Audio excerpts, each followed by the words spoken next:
Ooh. Okay. Hello, Sol. Are you back with us? Yeah.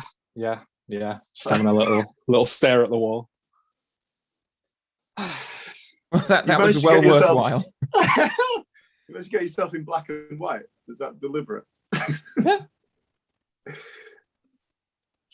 Right. Hello, everyone. Happy Halloween for how many weeks? 3 weeks? 4 weeks? It's a long way off. Well, hello, everyone. Welcome to the live episode. Yay! We're here. My name is Alan. I'm here with Sol. That's when you say hello, Sol. Stop, unmute yourself. I can't tell because your network bandwidth is low. So is it? That's the harbinger of things to come for this episode. So I'm going to pour out a beer and get drunk because that usually helps. Hi, I'm Sol. That was Alan trying to introduce, but he went like a robot. But that is very Halloween-y. Robots? I mean, they're on the cusp of Americans coming in and dressing up as like Mars bars and things that aren't scary. But I think robots count. Yeah. Well, we also have Calvin here with us. Hello. I haven't been involved in the prep for this at all, so this is all going to be very new to me as well. And no Time to Die spoilers at all for any American friends who are tuning in. Sorry, just in the grand tradition of Zoom calls, some tech stuff. Does my voice sound shit? You sound a bit like you're delayed. Bagger. It's all right. Well, carry on. It's fine. It's because I'm trying to do two things at once here. I've got two computers. My internet can't handle it. Just give the hamster a little bit more carrot that's running on the router, and it's because eventually it'll be fine. You're in an old lady's house, aren't you? So they don't traditionally have the best bandwidth. It's true. They have all the money, and yet they can't afford decent Wi-Fi. It's something. Well, their eyesight's not good enough to justify 4K, is it, Calvin? They only need 360p. True. Oh dear. All right, so just I'm going to leave the meeting. Sorry, guys. I'm just going to leave it with my other thing. So it's only trying to do one thing at a time, and then it'll be all right. But I'll rejig that when I need to do my little visual thing. Okay.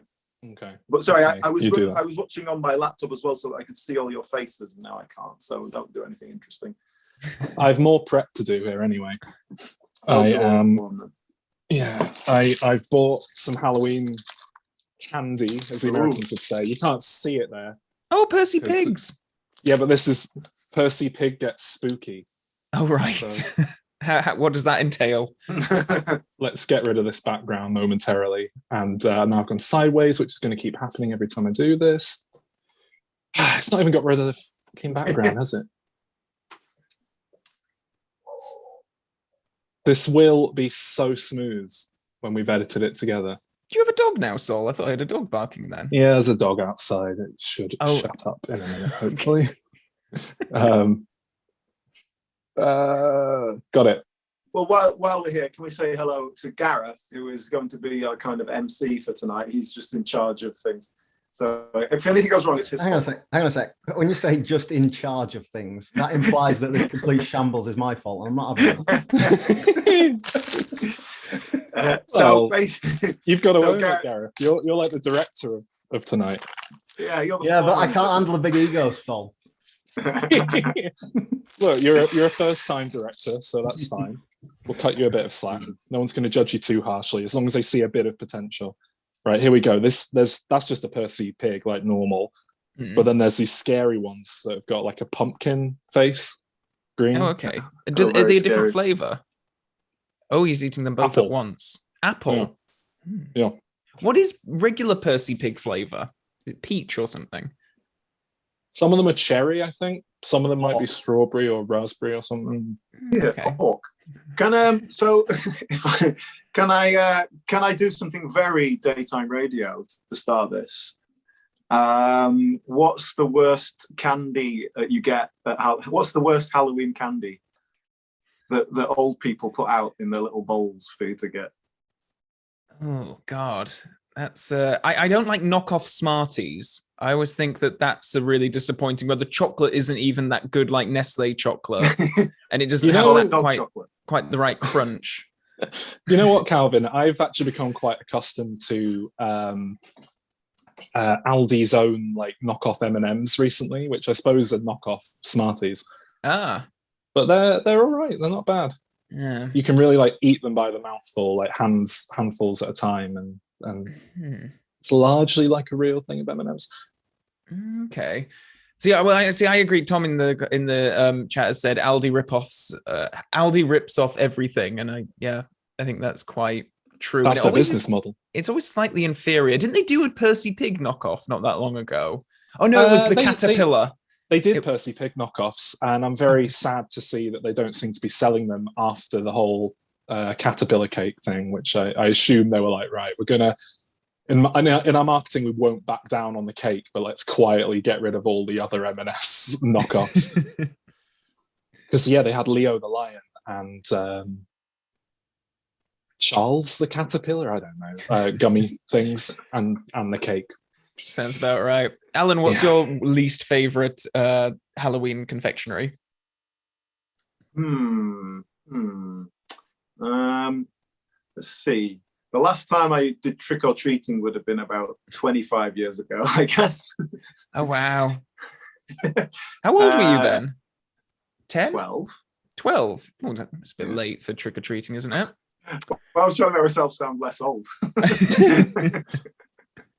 I think the last time I went trick-or-treating, I dressed up as...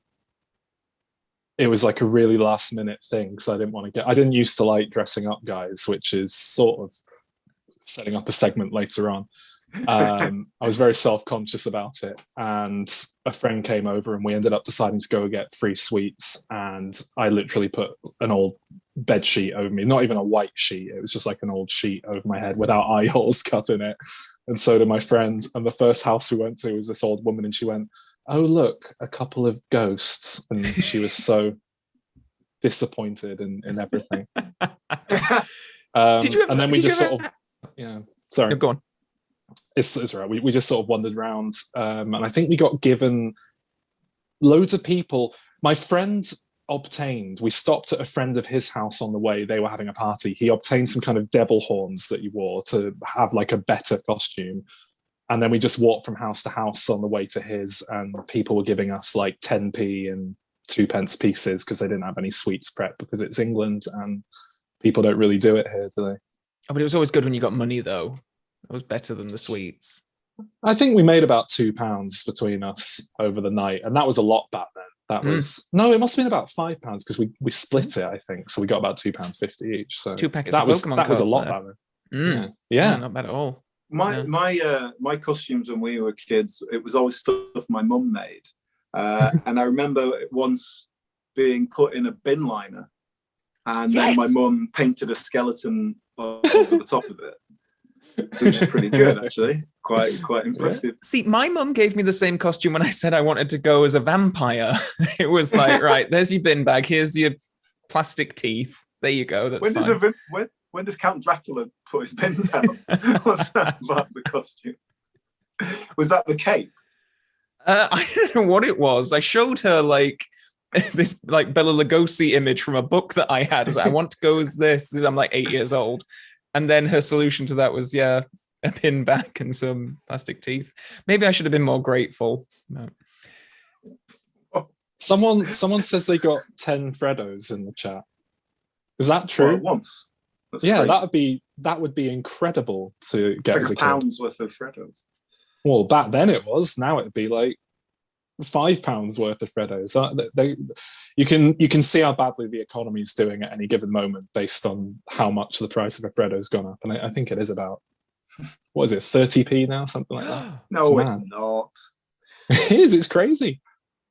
Can I ask the people who are watching us here? Some of you are younger than us. Do people still do trick or treating? Do the kids still do it? My understanding is it's less of a thing nowadays than it was when we were younger, because stranger danger, and the internet means people can all get together in a car park and walk around going from car to car in a very safe capacity, which, you know, surely is just crap. And also, if you were going to put razor blades in the sweets, wouldn't you just take them to one of those car parks and dish them out to all the kids really quickly? And then that's an urban legend. I don't think that's ever happened, has it? Candyman does it. I think some kids. There was one like police report that linked a load of cocaine-laced sweets to something, but I think when they looked into it, a kid basically got into their scumbag parents' drugs, and the parents tried to pass it off as, "Oh, it must be the Halloween candy." Gareth, you live on like a nice little suburban estate. Do the kids come round asking for money or drugs or whatever? Oh yeah, they have. It tends to be the young kids. They've got a parent chaperone with them. We don't get sort of annoying teenagers. Although there's a sort of unspoken rule that if you just turn all your lights off, you basically, you know, nobody knocks. So it's all very civilized and middle class where I live. You know, so it's basically just people going to the houses of the parents of the other kids. Oh, that's all right. And some little old people, they like it. Yeah, they probably do. I don't know, because I just turn the lights off and hide in the kitchen. Well, you have had a child though. So did he, when he was younger, did you send him out? Yeah, but not for a while. Just on his own. He's 15 now. He's no interest in all that anymore. Yeah. Well, that's Halloween covered. Well done, everyone. We've dealt with that. Calvin, I wanted to ask you actually. Is that 28 days later? Yeah, we're going through all the classics.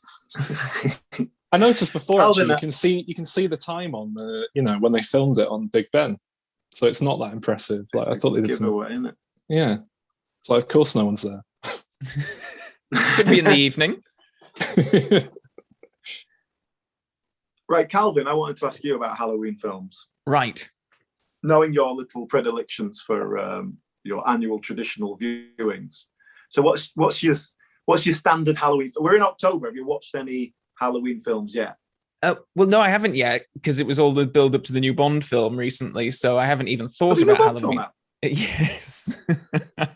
So it can often depend on what if there is a Halloween themed movie coming out. So obviously this year Halloween Kills is coming out, so going to be working through all the Halloweens over the next few weeks. So that's what it's going to be. But I tend to just do the new continuity and skip Halloween 2 to 8 or whichever the last one was? I did rewatch the original Halloween and then the new Halloween last year, so I want to go through them all again this year. But then in previous years, I think pick a franchise and watch a few and the sequels, so Nightmare on Elm Street or Friday the 13th, some of the classics, you know. Sol, I bet you watch zombie films or something, or if I have any sort of Halloween tradition, it is to kind of do a little mix and match of however many Simpsons Treehouse of Horror episodes as I feel like doing that year. That's the only kind of consistent thing I'll normally do, at least one. But yeah, and occasionally I'll do all of them from 1 to 12. And then like 2 segments from the newer ones that are half decent, but not the whole episode. It's so specific. Yeah. Can I ask you, Calvin, about James Bond? Oh God. No spoilers. So obviously this was Craig's last one. They are... That's a spoiler. They're recasting the role starting next year, apparently. But I read earlier that James Bond, the rights on the book will go into the public domain within 15 years' time. Yeah. So the rate they're going at, that's like one more Bond film, right? Officially, before the floodgates are open. Pretty much. What do you think is going to happen there? Like, they're going to do it, surely. No one's going to turn down that opportunity. Well, I think, it's not work. Well, I don't know, because the name James Bond is public domain, but a lot of the iconography is still trademarked and copyrighted, and a lot of the brands are loyal to the original production company. So it could be a Bond film. What I think will happen is I think that we'll see things like, League of Extraordinary Gentlemen style team up stuff where you just have a character called James Bond, and who is that? But there are there's so many like trademarkable elements that you couldn't just like do your own kind of thing. Couldn't you do that anyway now, but have the character called James Pond, but you say it in a kind of Pierce Brosnan voice, so it's like James Pond. You can't really tell that he's not saying James Bond. I guess you could. Why do you think no one has yet? Because James Pond is also a copyrighted character from that Fish video game they made in the 90s. Call it Son of Bond, son of James Bond. Oh no, James Bond Jr. Bond. James Bond Jr. Yep, there we go. I think there's going to be a lot of knockoff James Bond Jr. kind of stuff entering the media landscape.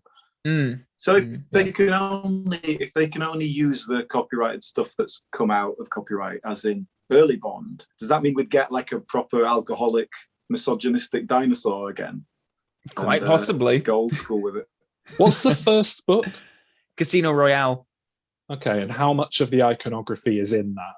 How much can they do with that? Well, it's less about that. It's more like I'm talking like the 007 logo with the gun on the end is trademarked. You don't need that. They'll reboot it, and it'll just be a film about James Bond making scrambled eggs and telling people you take 12 eggs. It's equal parts eggs and butter. Yeah. What was it? Do you have an idea, Saul? Is this what you're leading up to? You're going to mount a rival production? I don't think you need the gun barrel at the start. Does Never Say Never Again, whatever it's called, does that have a gun barrel sequence? Nope. That did it right, didn't it? I mean... Yeah, it did. Yeah. Well, how come Bond's never embraced the seasonal film idea? We never had Christmas Bond or Halloween Bond. Because Shane Black's never yes, one. we have. We have on Her Majesty's Secret Service is set at Christmas. We see Blofeld at the Christmas tree. Yeah, but that's like Die Hard as a Christmas film. It's just nonsense. We need a Die Hard set at Halloween. I think that would go down a treat. They need an idea for Die Hard 6. Are they up to now? Something to spark new life into the franchise. Set it on Hallows Eve. All the kids are trick-or-treating. He's got to find his kidnapped daughter again. Does she get kidnapped in one of them? She does, right? You're thinking of Taken. What's the Bond film where he's dealing with like spooky voodoo things? That's like the Halloween Live and Let Die. Well done, Saul. Yeah. Take that, Carmen. Yeah, that kind of counts as your Halloween one. Yeah, it's good and spooky. Well, they've done it. They have done it. No, yeah, just need Easter Bond next. Can we do a quick survey then of people who are watching? What's your go-to Halloween film that you're gonna, if you're sat indoors Halloween night, you're too old to go out and trick or treat, turn the lights off so no one comes in, you're gonna watch a scary film, what is it? I can't see what people are saying, so someone's gonna have to tell me. I'll tell you. We're having The Thing, Alien. Oh, Alien, yes. Oh, and The Thing. Oh, American Werewolf in London. Yeah. Getting a lot of aliens. Scream. Oh, new one of that's coming out in January. Oh yeah, January. It's an odd time. I know. And it's all been in the can for months now. I don't know if they probably just didn't. They probably wanted to avoid conflict with Halloween. So during COVID as well. Yeah. Halloween Kills is still happening. Yeah. I'm just Tom just said it in the comments. Yeah, I think it's out on October 15th. I believe so, yeah. Yeah, I think it's going to one of the streaming services in the US, but I don't think it is here. I think it's just a cinema-only thing. I think, if I'm correct, they're doing some kind of day and release cinema streaming combo in America. Yeah. Because Jason Blum burnt his fingers with Freaky, that Vince Vaughn slasher movie, Oh, right. putting it out in cinemas, and it didn't do that well or something. Oh, interesting. I thought it was because the reviews were quite middling. That too. Yeah. Yeah, So you probably didn't can want to I mention. ask you an industry question? You seem to know about these things. So obviously at Halloween, the market gets flooded with spooky movies. Do they do well? Is it a valid marketing scheme, or do 90% of them just get lost in the wash? And it's just a couple that stick out. I think traditionally horror is the easiest kind of demographic to make money in. You can make a very low budget horror film comparatively, and sell it as a much more expensive film for whatever reason. And yeah, I think there is a market for certainly the week of Halloween. People want to go watch a horror movie. So yeah, as far as I know, So certainly why haven't we and done our Night of the Insidiouses. Living Dead yet? Mm. We were going to do a Night of the Living Dead. Yeah, that's a fair point. What were you Well, gonna I just do? want to wait for. I'm going to wait for James Bond to go public domain and do that instead. But- Calvin, we were going to do our own knockoff of Night of the Living Dead. You were going to be Barbara. Oh, right. Oh, okay. I think Alan and I did actually float this as an idea at one point. I think it might have been this Halloween special, but then instead what we did was our special 100th Diminishing Spectacular. Yeah, 100th Diminishing Spectacular.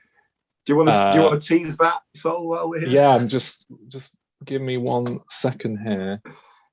I'm going to give us some more sexy visuals. I'm so bad at using Zoom. Mhm. For fuck's sake. Here we go. Right. I mean, I think everyone here will have seen this anyway. But ooh. Look at the poster there. He's got his arm around him. Yeah. So for those listening to this part gets left in the audio version. What you're looking at here is a beautiful Japanese James Bond poster in the style of the 1960s. But the name of the film is Japanese Bond and definitely not racist Liam Neeson's Radical Road Trip. And down at the bottom where it said 007 originally, I very cleverly airbrushed out the 7 and put a 1 at the start. Yeah, so now it says Diminishing 100. And Liam Neeson is there with his arm around James Bond because they're best mates. And so that is our Diminishing coming out next week. And it is a special dramatic storyline where Japanese Bond and Liam Neeson have to team up to save the world in a sense. Not and really. there may be some cheeky cameos along the way. But no, it's awesome. I'm so pleased with how it's come out, and I really can't thank Tomo Fallows, our regular contributor at this point, enough, because he composed a load of music for it, like a film score, and it's really made it into this quite impressive, little narrative thing. It's cool. So this will encourage us to go on and do Night of the Living Dead. Night of the Living Dead. Yeah, because that was the original plan, was we were going to do Night of the Living Dead with Japanese. Because everyone's done a crap knockoff Night of the Living Dead, so why not us? Yeah, like there's no way we could do it worse than some of the ones we watched the trailers and clips from on our Night of the Living Dead episode, because people realize, it's in the public domain. So yeah, whatever. Right, so there we go. Plug Diminishing out of the way. Excellent. Anyone want a quiz? Yeah, let's do a quiz. Yeah. All right. I have a very weak quiz for us to give a go. If that sounds like fun, do bear with me here. All right, so I have a quiz, which I ripped off from another podcast I was listening to the other day. I found a podcast called something like Never Seen It, which is a show where people who've never seen a famous film will basically write their version of what they assume that film is. And yeah, I listened to a few, and it's different enough from what we're doing that I don't feel too bad about it. I should add, I only listened to it like a couple of weeks ago, but one thing the host did, and I'm going to say he ripped us off, so I don't have to feel bad about ripping his game off, was a game where he just read out IMDb trivia from a film, and the guests had to identify the film. Now, cool. I'm going to do that with some spooky horror movies, and I'm going to start at the bottom where the shittest trivia goes. But above the spoiler bit. Don't worry, there's not going to be any spoilers. So we're going to start with the shittest trivia and move up to slightly better trivia until you get it.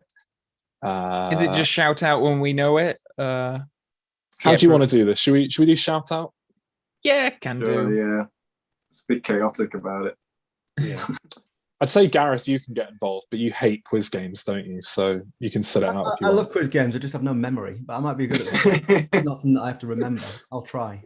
All right. Well, yeah, feel free to shout out if you... Gareth, you can be the voice of the audience. So if anyone manages to type it before we can say it, then you win. Okay.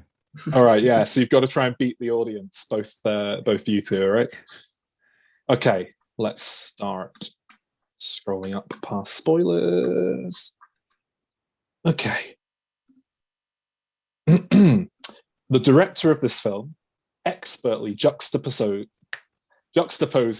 that's one beer, not even a big one. The director of this film expertly juxtaposes the corny, eerie white people music, like I'm having the time of my life, with the eerie chanting of the African tribes, which is a theme song, cleverly. 0 of 3 people found this interesting. Get Out? Correct, Calvin. Barney had Get Out. Barney. I'm not sure who won that. Oh, one. Well done. Both of you can have that. Well done, Barney. I was All right, going to we'll say draw. that, but then I thought it would be racist, so I didn't. All right, it's a draw. No point either way. Right, let's see. Next up. They're not all that easy, by the way. That was like a nice one to start with. Okay. Judith Ridley's debut. And no one has voted on this as to whether or not it's interesting. Night of the Living Dead? Oh, well done. Night of the Living Dead. Who the Was fuck's Judith Ridley? Was she the little girl? Barbara. She must have been. Oh, is she Barbara? No, I've no idea. Well Sorry, done, I have Cam. no idea. Okay. Well done. That You're was good at actors. that could have been any one of them film debut. It's not. It's a Yeah, pretty good guess. Because Okay. there's a lot of debuts. In It must be Barbara or the little girl. Do you have the answer there, Sol? Yes. Oh, do I have the answer of who she is now? Oh, I could look it up, but I can't be bothered. Just click on the name. Okay. I clicked off the thing already. I've loaded up the next question. All right. that's fine. I'm looking it up anyway. Judith O'Dea, she did play Barbara. Yes. All right. Babs. Oh. All right, next one. Although collecting shells is played off as a boring hobby, 42 conch shells could be worth upwards of $15,000 depending on the size and quality. Certainly nothing to sneeze at. 6 of 30 people found this interesting. This isn't Doctor No, is it? No, it's not Doctor. Okay. No, it's they're all Collecting spooky. shells. I know there's a love Barney. spooky dragon Barney had the in same Doctor No. thought. All right. Okay, next one. Ishana Knight Shyamalan worked as a second unit director on the film. Oh, it's fucking old. Well done, Old. Calvin. It is old. I haven't seen Old. I didn't know they collect seashells. Neither have I, but it was They're on a beach, M. Night you can- and Beach. Yeah. All right. Tom just messaged on the chat that you're going to hate Old Alan, and I don't know if you will. I don't know. I think if you pick any film at random, it's a better than 50-50 chance he's going to hate it. But this isn't any film with, at random. With Alan likes Shyamalan, M. Night. it's up or down, isn't it? Yeah. But you like Devil, the film he wrote in a lift, and I'd say wrote this it in has a lift. shades of Devil. Just that he lived in a lift for 3 months Yeah. for inspiration. Exactly. What's the best way to blot out all the distractions of the world around you? Until someone gets in Okay. the lift. Here we go. The podcast Quantum Recast took this film out of the year it was released and recast it in the year 1984 with relevant actors from that year. in Quantum Recast, name of the film, 1984, best cast ever. That must be the name of the episode. That's just someone plugging their own podcast in IMDb trivia. We should do that. Why don't we do that? I don't know. We could do that. Well, yeah, I mean, it's something that wasn't made in 1984, then that's all we know from that. That's your clue, yeah. Oh, great. Okay. I've narrowed it down.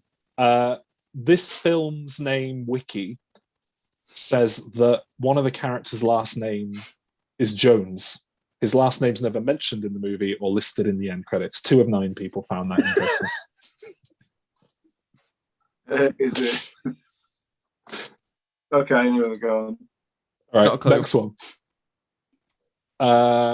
Michael Lance auditioned for the role of, and then I'm not going to say the character name for obvious reasons. We've got some guesses here. Quantum of Solace, Ghostbusters, Night of the Living Dead. No. We've had Night of the Living Dead. Ghostbusters was 1984, wasn't it? We know it's not. Definitely not. Right, we've got a load of other people who auditioned here. AJ Langer. These are different trivia items, but I'm rattling them off. Charlotte Ayana, Chloe Sevigny, Melinda Clark. Ooh. They all auditioned at one place. One of them. Yeah, okay, so down the role. Chloe Sevigny was from 1998 onwards. So very good. Very good. I'm not Haunting. That's going to help. Let's see. The production moved to the Sonoma Community Center in the city of Sonoma for the high school scenes. It was always scheduled to be shot in the Healdsburg area. Healdsburg? Faculty. No. The Craft? No. Okay. For the penetrating effect of knives, the production used collapsible blades to prevent injury. Is it that trivia? It's just what every film does. I think you said it there, Calvin, but you cut out. I didn't quite hear you. Scream? It is Scream, yeah. Yeah. 36 of 50 found that interesting about the knives there. Some stupid people out there. Yeah.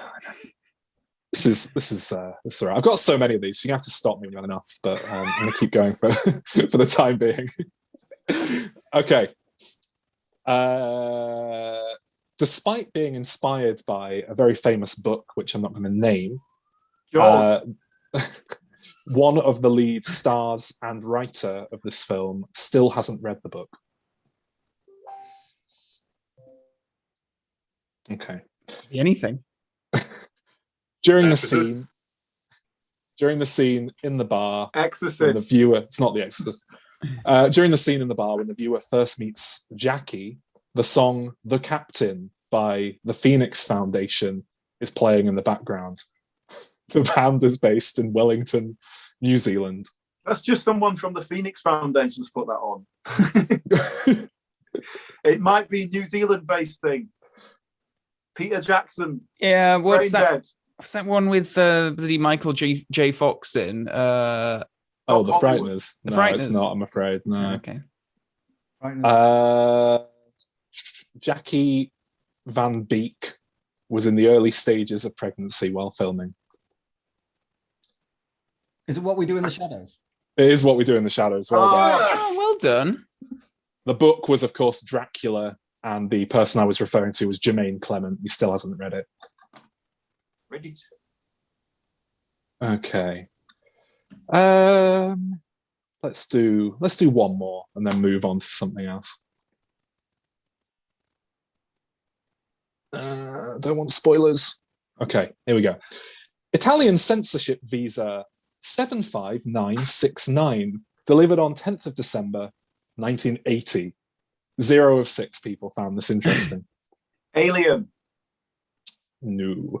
Okay. In the French language dub of the movie, a character says, "Coucou, chérie," instead of a famous line. God. Regarded as... Is it The Shining? Barney says The Shining. It is The Shining. Well done. Oh, well done, Barney. That character, of course, being Jack, and the line being, "Here's Johnny," translated to "Coucou, chérie." What does that mean? Hello? Love? Hello, my dear. Yeah. Hello, chérie, I guess. Dear. Chérie means dear. Oh, okay. Oh, does Hello, it? dear. Okay. I thought maybe they just translated Shelley Duvall into Sherry. I forgot that that's the actor, not the character. Well, I think we beat the audience there, but they got the last one. Good. Yeah. Right. Wait a minute. Sol, Hmm? Can you hear a phone ringing? Can anyone hear a phone ringing? Oh no! Hang on. Sorry, guys. Got the old ghost phone here. Look. It's not coming up. Okay. I'm just gonna go grab another beer.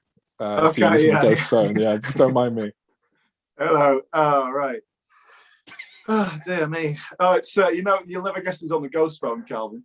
Who's on the ghost phone, Alan? Well, it's our ghostly friend. It's only old Cubby Broccoli, isn't it? Oh no! Hey!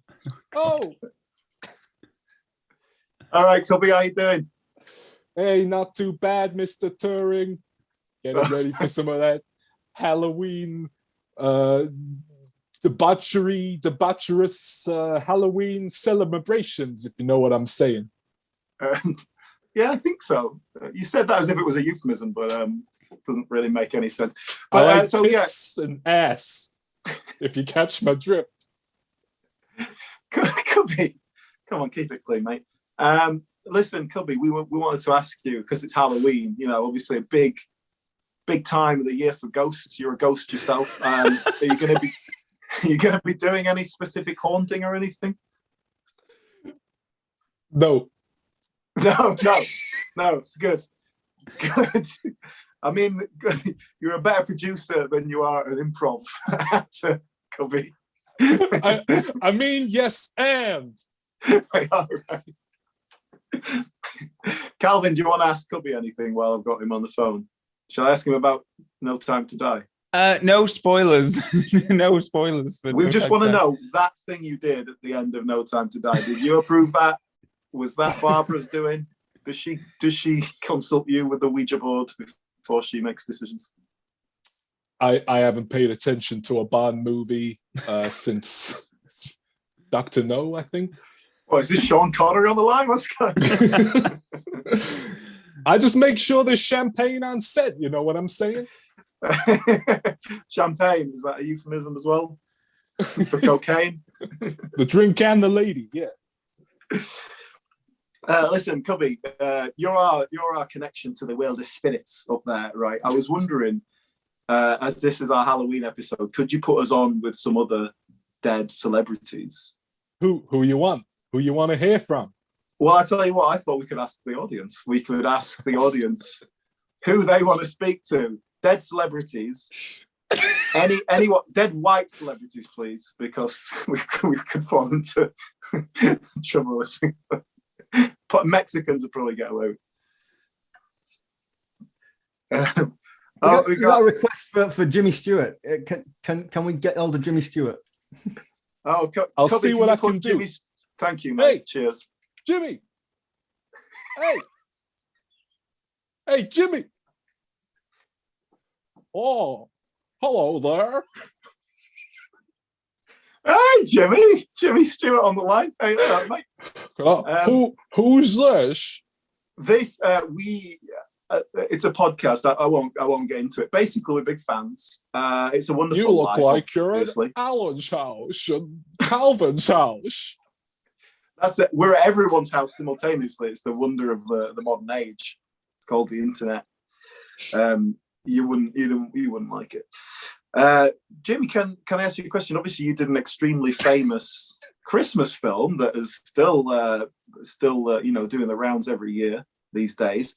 Why did you never go for you're of course referring to The Greatest Show on Earth, where I played a sad alcoholic clown or something of that nature. Hey, is there any other type of clown? Hey, am I right?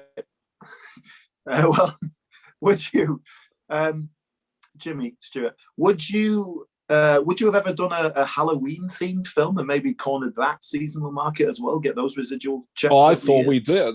There's a scene in It's a Wonderful Life where she wants to eat the moon, and I steal the moon, you see, and I get it all small and put it in her mouth, and it all dissolves into moonbeams.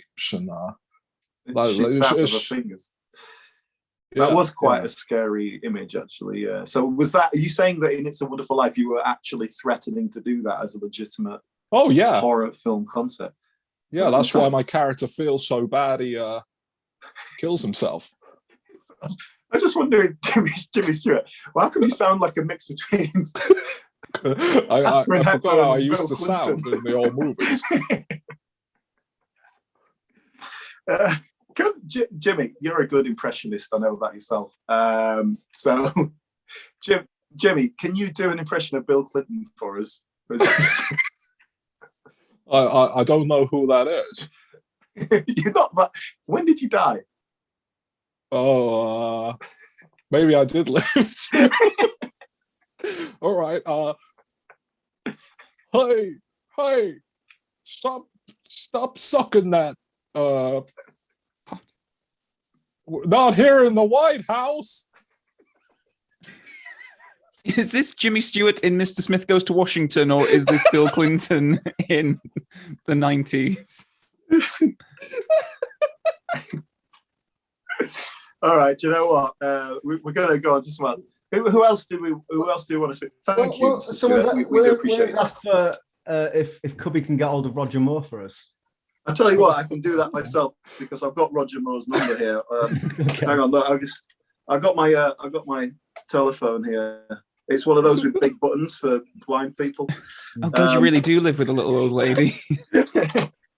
Hang on, I know Roger Moore's number. It's 07007 If we need help summoning him, I have his signature here. We can do some kind of performance. We burn things that belong to him. No, we're not going to burn it. Oh, the phone's ringing.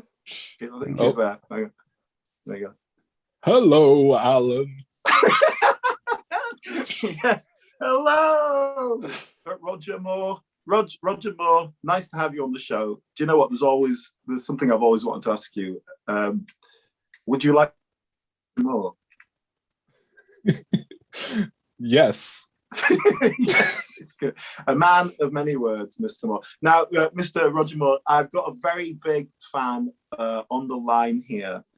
A young boy. He's called Calvin, and he's been a big fan of yours for many years. Yes, I know. I know who he is. Oh, you're familiar with his work? Yes. Yes, you've seen his YouTube channel. Are you a big fan of the YouTube? Oh no. No. How? Bride of Vernon? Yes. Yes. Oh, Bride of Vernon. Oh, my favorite. Yeah. So, Calvin, anything you'd like to ask Roger while we've got him on the phone? Roger, it's a pleasure to speak to you again. Do you remember when we met that time when I approached you at a book signing and you signed a copy of one of your many autobiographies? Oh, of course, yes. Sorry, I'm just eating some pate. Foie gras, delicious. Aha! It's an imposter. The real Roger Moore would never eat foie gras. No. Who is this? Come on. Use Here your in real hell, voice. All there is to eat is foie gras. Who is this? Come on. Stop putting on that silly voice. Who are you? It must be some wonderful actor, Calvin, to have done such a good Roger Moore impression. And Steve Coogan's not dead, so it can't be it. No. Hello? It's Mike. No, Michael Caine's alive. I think he's rung off. I think he's hung up on me. He's gone. I think he's passed over to the other side. Anyone else? Who else have we got? Come on. Let's. We've got a request for Rodney Dangerfield, which I'm very keen to hear from. Oh, come on. Hello, Alan Rickman, Christopher Lee. Why do you get them all on the phone at once? I'll just no. Hello, this is Sir Christopher Lee. Christopher Lee. Do you know what, Mr. Hello. Lee? I'd like to ask you a question. Alan Rickman. I heard my name as well. Who was the other one? Who else There was was a third name. Who was the third name? Rodney Dangerfield. Rodney Dangerfield. Oh, geez, I can't get no respect and all that. I got 5 wives. It's the weakest of the 3. Can I ask Christopher Lee, Mr. Lee, if you're there? Can I ask you a quick question, please? Hello. Hello. I'd like to ask you a question about the Wicker Tree, which I watched recently. I just want to know, were you at all aware of where you were and what you were doing when you filmed your role for that? Where am I now? 50-50 guess. I'm gonna go with hell. I imagine, Mr. Lee, you've done some pretty terrible things in your time, haven't you? Come on. Oh dear. Hello. This is Alan Rickman. Oh. Did you want to ask me anything? Has anybody got anything to ask Alan Rickman? About a Sleepy Hollow? That was a horror film, wasn't it? Was I in Sleepy Hollow? Were you in that? Were you in Sleepy Hollow, Mr. Rickman? I can't remember. Neither could I. Fair enough, you know. Tom wants to know, what did Alan think of Daniel Radcliffe? Oh, yeah. I thought Clean that up, Tom. he was very short. You're a very tall man, though, Mr. Lee. Yes, hang on, I'm talking to Alan Rickman. Sorry, I got confused. I'm also I'm the one getting confused. tall, I think. I am now in heaven. Thanks very. Thank you, Calvin. Let's have one last person. Who do you want to summon from the world of spirit? Oh gosh. We've already had Roger Moore, your hero. You know what? I would love to hear from Hitler. If you could get. Oh, hello. Wow, he got there quick. Hello. No one ever wants to talk to him normally. Hello, is that Hitler there? Hello, Alan. Hello. You're sounding quite good spirits up there. Everything all right? Up there. Sprechen Sie Deutsch? No, not really. Could you convert to English for us? Just, you can do the funny accent. That's fine. Just speak in English. No. Nein. He's not happy. Oh, he's losing his temper. Don't rile him up. Oh. I guess just one question then. You know that whole rumor about you, the one testicle thing. Is that true? Yeah. 15. He had 50 testicles. 50. 55. 50. It's 50-50 on that one. He's not sure. But of course, now when Richard Herring next does his Hitler moustache tour, is even going to be even more. Oh yeah, more accurate, isn't it? Are you a big fan of his work? Yeah. Oh, Richard. Oh, mein Lieblings funny Agent. Calvin, did you have anything specific you wanted to ask Hitler? No, I actually didn't. It was just more of a horror thing, really. I mean, you're really a horror icon for the ages, Mr. Hitler. Who does he hang out with down there? Thanks, Roger Moore. I tell you what, Roger Moore will hang out with anyone who's the leader of the country. That is a fact. Thank you, Hitler. Okay, I'll feel the same. He was quite nice, actually, wasn't he? Well, I think that's enough ghost phone for now. Oh shit, I forgot to change my background. I had a special ghost phone background. Hang on, I'll do it now just for the sake of the joke. Let's have a look. Where's my ghost phone? Where did Sol go during all that anyway? Absolutely, what was that about? He went for a beer. He must have gone to some local pub to bring it home. Oh, that's. There we go. Oh, very good. Ghost. See, she's on the phone. Do you get it? I get it. Yes. Very, very good. Oh, Sol, you missed a real, exciting few minutes just now. Did I? What happened? Well, Alan got his ghost phone out and communicated with various dead celebrities and public figures from both heaven and hell. Oh, Yeah. well, I'm very sorry I missed that, guys, but you know. Yeah, and I mean, it really went I without decided to mentioning get. that, but we've just proved that Christianity is the correct religion. So Well, that's heaven and great hell, there you news. go. Yeah. Who would have guessed? I'll do Christmas properly this year then. We should probably stop this, not this Halloween special on the head then. It's satanic, isn't it? Yeah, I got 2 beers. That's why it took so long. Oh gosh. Oh well, never mind. I've got my Halloween snacks here, guys. Go on. Well, look what I've got. I've got Halloween flavored saurines. What is that? That is toffee apple, and this one is chocolate and blood orange flavor. But what is it? Is it a cake? Saurine. Little cake-sized saurines. Storines. Saurine. Is this common? Is this something that I've missed? You saying I'm Yes, it's common as fuck, Calvin. Oh, Common as muck. I don't know it. You don't know saurine? I do not know saurine. Malt loaf. Malt loaf. I know what malt loaf is. See, I thought it was like a regional thing, and I thought you were from the same region. But Yeah, we are. apparently not. Yeah. We are, yeah. Is this a wind-up? You don't know what saurine is? What the hell is wrong with you, Calvin? What's going on? I've never heard of it. Unbelievable. Is it a treat? Is it? Oh, shut up. It's a treat know to what? Gareth.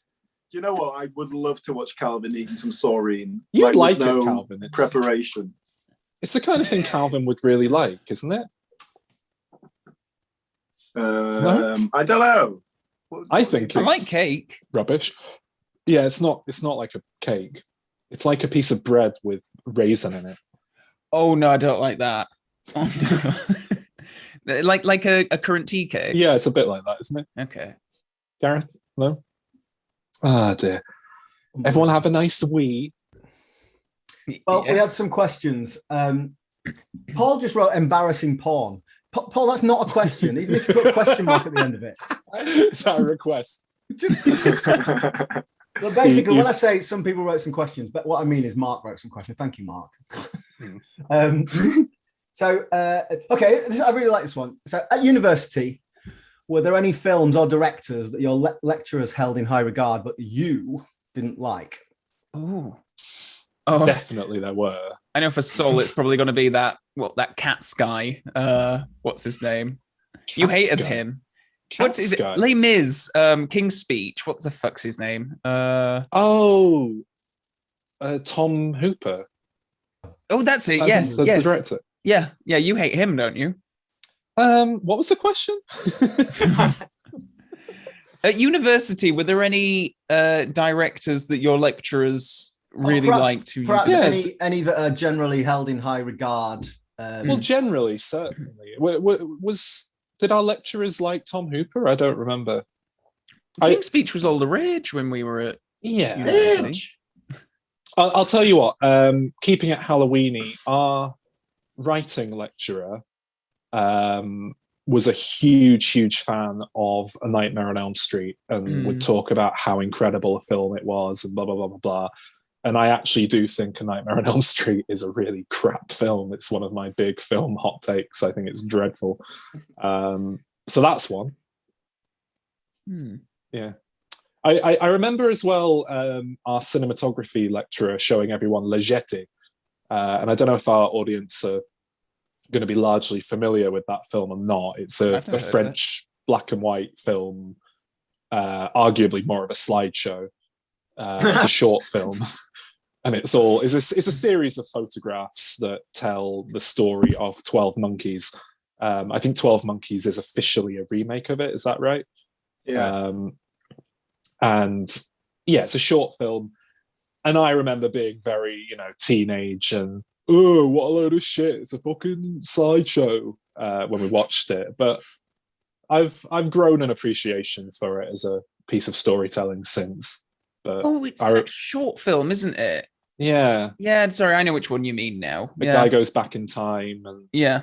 something. Mm. Yeah. Follow-up question from William, specifically David Lynch. Was David Lynch a big thing amongst your lecturers? I feel like Lewis. Was he called Lewis? Lewis Lewis Paul? Paul. Yes. I Who was feel like he must have loved David Lynch, but I don't know if it ever came up specifically. a very pretentious lecturer that we had. But no, I don't think David Lynch didn't actually come up all that much. I don't remember. I do hate David Lynch, though. I do think he's crap and a really bad. Hate's a strong word, but I think he's a very bad writer who's somehow, become really highly acclaimed, even though he openly admits that like he just makes a load of shit up and doesn't try and structure it or anything.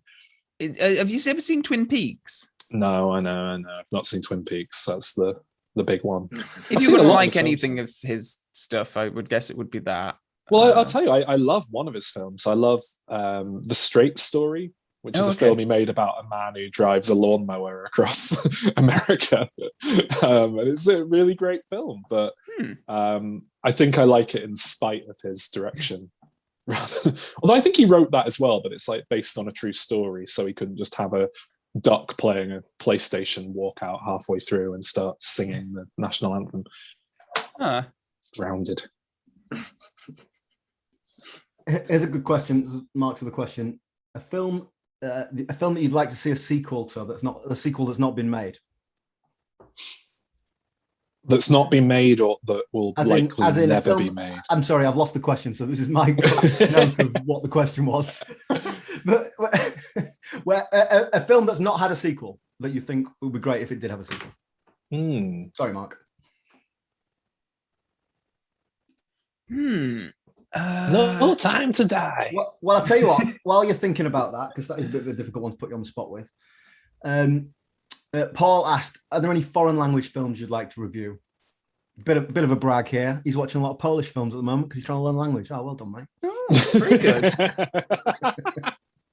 Just to answer that first question, I think I was thinking back to previous episodes of this podcast, actually, and we covered It Follows in one episode, and I can't believe that there haven't been more of that. I think the director did say that he didn't want it to be like a franchise or something, but that strikes me as something that could have been a horror franchise easily. I'm with you on that, Calvin. I think we spoke about it in the episode, but I actually would really like a sequel to It Follows. I think the director said he'd like to make a prequel if he was ever going to do it, but he seems to have all the rights and doesn't seem to be willing to let other people play with his toys, which is a shame.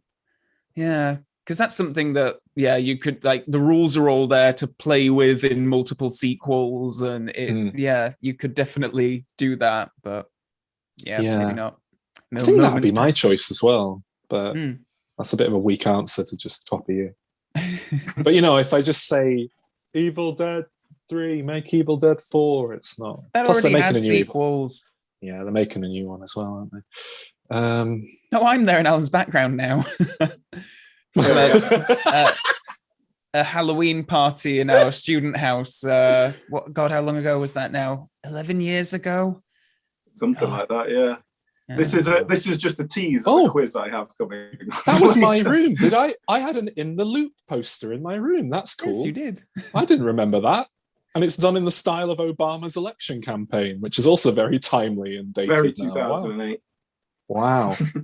Is that what's supposed to behind the door? Was that a Clockwork Orange? I can't quite. You had that Samuel Jackson one. Was it Black Snake Moon or something like that? Black Snake Moon I had, Black Snake Moon would be better though. Incredibly exploitative film poster for quite a thoughtful drama.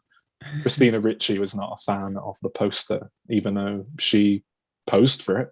I mean, what did she think they were going to do with that picture of her at Samuel L. Jackson's legs? Like, ooh.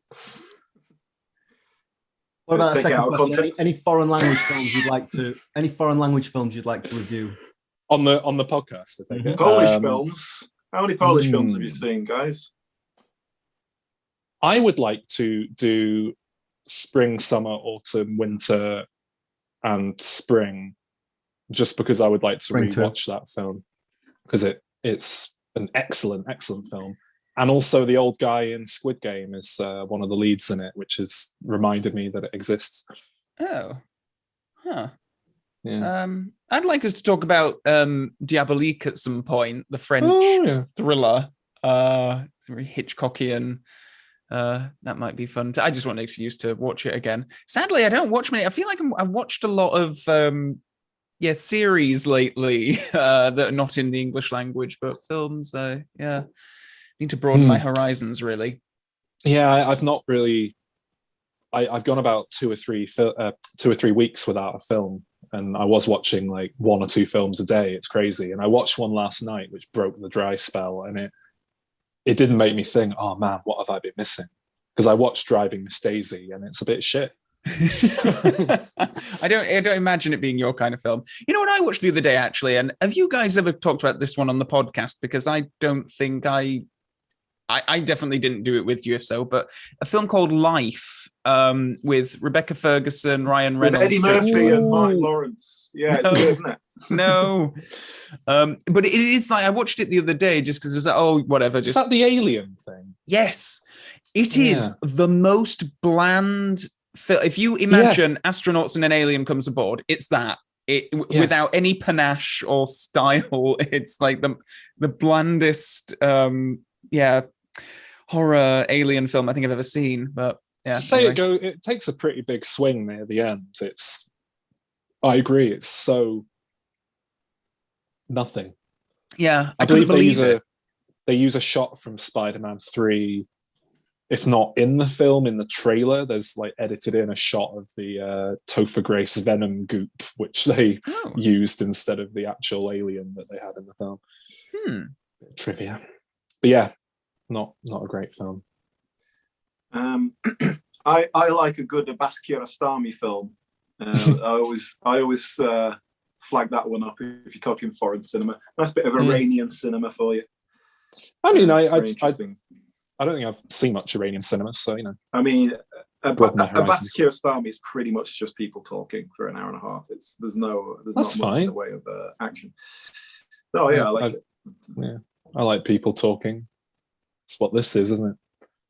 I'm trying to think of actual Polish films I've seen. I don't know if I've ever seen a Polish. There's one. It's called Cellar or something like that, but whatever the Polish word for that is, I think. Who's our Polish expert? Who can tell us? Can you help us out, Paul?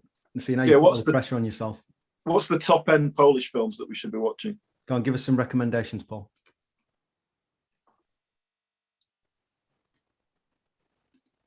They're flooding in.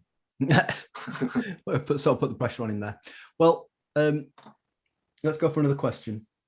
I'm running an advanced search just to see if I've actually ever watched a Polish film, and I think what's going to come up is a load of stuff like Resident Evil that may have shot the Three Colours trilogy. That's Polish, is it? Well, I haven't seen that. The Polish director. Kieslowski's Polish. Yeah. See, I've run a search and it's stuff like Carnage, which, you know, was a Roman Polanski film, but I don't know if that counts as a Polish film. It's got fucking Christoph Waltz and Kate Winslet. Polish, I suppose. Yeah. I guess he's probably not allowed to make them in America anymore. So yeah. I think he has to do that. I've got a real Polish film here. I've got a couple. Well, that's an animation. I've got one, which, Calvin, did you watch this with me? It was at Leeds Film Festival, I think. It's called Erratum from 2010. What happened in it? Michael goes on a business trip to his hometown, which unexpectedly turns into an inner journey into his long-forgotten past. I don't forget it. That could be any film festival film ever. Yeah, but it's Polish. Like a Shane Meadows film. I gave it a 5 out of 10, and I'm looking at the pictures now, and I do not remember this film. At all. I was looking through my box of movie ticket stubs the other day. I've got it here. I've kept like almost every movie ticket since 2008, and about half of them I have no memory of actually seeing the film. It's bizarre how much of a little... Have you just popped them in that big Lego brick there? No, it's a Paco Rabanne box for some reason. Someone's doing all right. Well, are they randomly put in there? Have you not got them in date order or anything? No. It's just all loose. I'm trying to get into it now. Calvin, how can you live like that? There they are. Oh my God, it's carnage. It's chaos in there. So, for instance, we at Hyde Park Picture House saw a film called Rubber. No, You don't remember memories that? at all. That's the Killer Tire That's the film. Killer Tire, yeah. Oh shit, I do remember that. Yeah. Oh, okay. Calvin, is that a mini disc player behind you? What is that? That is a GoldenEye prop replica, Sol. Okay. So, The thing is, Actually, obviously, less. for those who are seeing the video here, we're getting a bird's eye view into Calvin's room. But if you think he hasn't curated that background, every of that It's his background, Bond. then- It's his Bond streaming background. exactly. Do you want to give us a little Bond tour of your little background there, Calvin? no. No, because if you Well- move 6 inches to the left, the wall's not painted. No, that's So- behind the plant. He lives in a shed. You can see. There we go. Water damage, you see. Yeah, Oh, see, I've dear. got that going on here. If you look behind. Oh no! Look out, Sol. It's great content for the audience. If you're listening to this on our normal feed, you might want to consider checking out our YouTube page, our YouTube channel, and watching the video of this, because that's not the only visual element that's going to be included tonight. Well, funny you mentioned that, Sol, because I'm about to launch into a visual quiz. Well, just Ooh. before you do that, Alan, let's just because Paul was good enough to give us some Polish films, so let me just. Oh, good. So Clergy Okay. is good. Catherine, I fell asleep in. Teddy Bear was utterly confusing. Cold Oh, War, I know that really that's on good. my watch list, Teddy Bear. There we go. That's Polish Hmm. Polish cinema sorted. Thank you Nice. for that, Paul. Sex Mission was Okay. like a Polish Zardos. Okay, now I'm interested. There's No, absolutely nothing in that sentence that I don't love. I really can we do Zardos on the podcast? Yes. Because I really need an excuse to watch it. Would It's love that. Oh, I Alan was has. listening to some people talk about it the other day, and apparently it's all about some ancient gods who don't like dicks or something. Have you never seen it? No, I mean, again, brilliant. it's on my to-do list. It's a Oh, classic. Fantastic. Yeah, I did a video review of it on my channel not that long ago.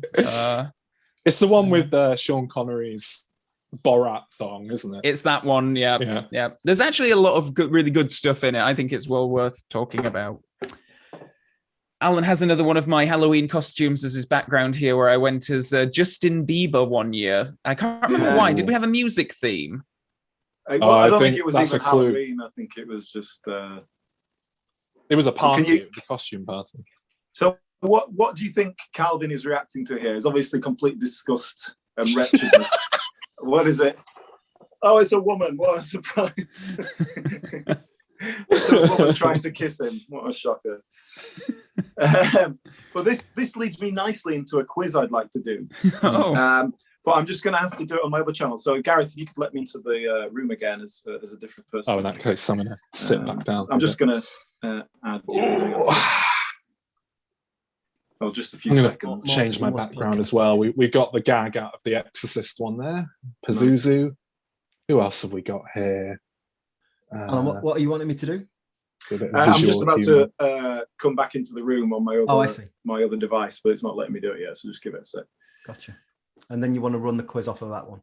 Yeah, because I can do it on the screen. Oh, I'm scared.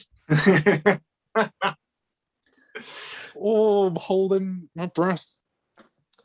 Did anyone here do any Zoom stand-up shows at the start of the pandemic? Because my understanding is they were like 90% this kind of material.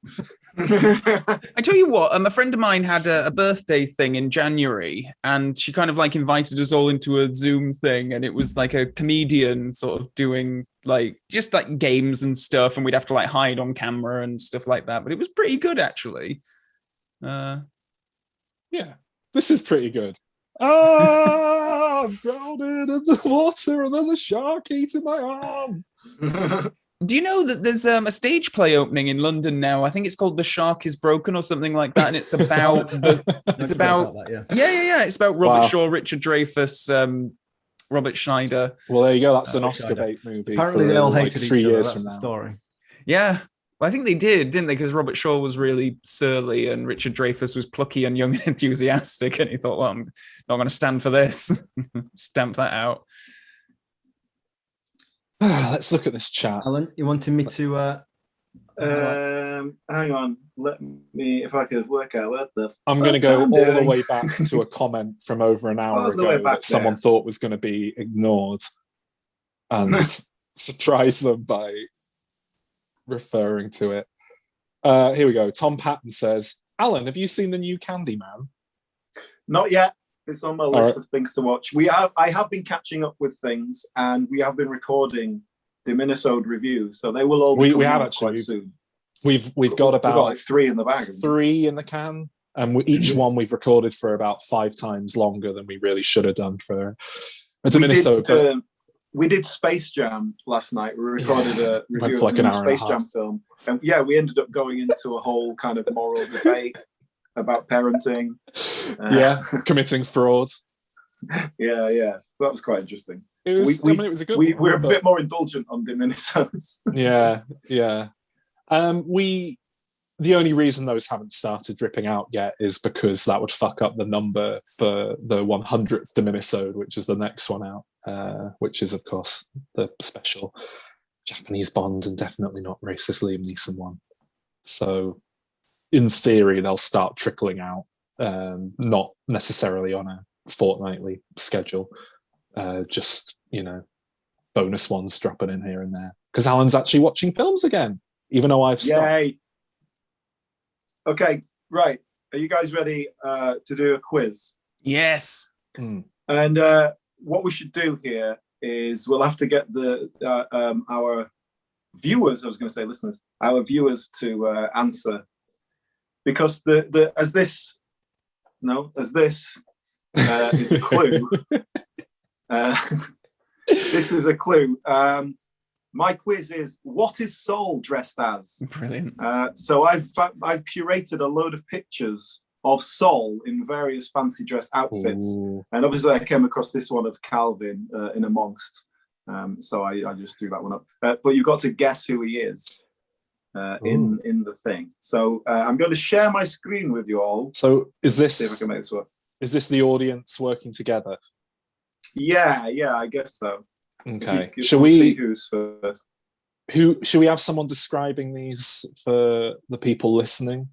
Oh, fuck him. Well, I'm going to describe it for them. I'd like to hear Saul's description of his creations. Yeah. It's here we go. Oh wow. Okay. All right. Okay, So hang this on. one. I'm going to try to go to full screen. So there we go. Oh, okay. yes. Going on to slideshow mode. Yes. Very good. So okay. So someone's going to have to translate for me because I can't see what people are saying. I'll do that. there are 3 costumes on display here, but we are focusing on me. Yes. Is it Frodo? I have a kind of a green blanket draped over my head and some big chunky glasses. I've kind of got a bit of a I don't know, what would you call that? Like what's that annoying comedian from the 60s called? The pretentious guy who did the Pink Austin Panther. Powers. Peter Sellers. Yeah, it's those Is he kind of glasses. pretentious? Well, he took it too seriously, didn't Yeah, you got a bit of a Peter Sellers look there. I'll give you that. he? Yeah, The old couple from Princess Bride. no. I quite like the Frodo answer. That works. That's It does Samwise next to him. Yeah. And that would You be can't really Gollum at see the in back. that picture, but I am also wearing classic suspenders and a white shirt, like Wall Street style suspenders. You can just about see one of them holding up my trousers. I didn't even know this one because it's from a TV show that I have not watched a lot of. That's a clue. Yeah, It's TV, not film. This was from a Halloween party that my friend, the guy on the right, throws every year, apart from last year with COVID. And the theme this year, I think, was famous double acts. So just to tell you who he is dressed as Bird Person from Rick and Morty. And I believe his girlfriend, fiance now, was dressed up as the woman that Bird Person is engaged to, whose name I don't remember. Like Elaine or something. And I'll tell you, my partner at the time was dressed up as someone from It's Always Sunny in Philadelphia, which should tell you a little something about who I am. This is actually quite a good costume. It's just really obscure. But I was playing to the demographic Perfect impression of someone that the guy on the right. So has anyone got it? Has anyone got it? No, of course they haven't. Because this is definitely one of the most difficult ones. Yeah, you started with the hardest, most obscure one, Alan. I will tell you, I'm dressed up as the Frog Kid from It's Always Sunny in Philadelphia, which is Danny DeVito's character is obsessed with. So there you The go. Frog Okay, Kid. that was a failure for you all, but it's that was the hardest one. It's debatable as to who exactly failed there, Alan. Yeah. No, Okay, that's so- an excellent costume. Let's next one. Okay, let's see if it's a bit easier. All right, that's a nice, easy one. Yeah, David Brent. Oh, sorry, hang on. David Brent. Everyone in the chat got that immediately. Yeah. That's funny. Oh, Oh. I wonder if he's here to talk to us about it. Yeah. But, all right, Brent. I love Sol's David Brent impression because it's just that one noise. That's all he can do. But that one noise is note perfect. Yeah. Can I ask David Brent? You like a costume, Mr. Brent? What's your best Halloween costume? What's your like Halloween party go to?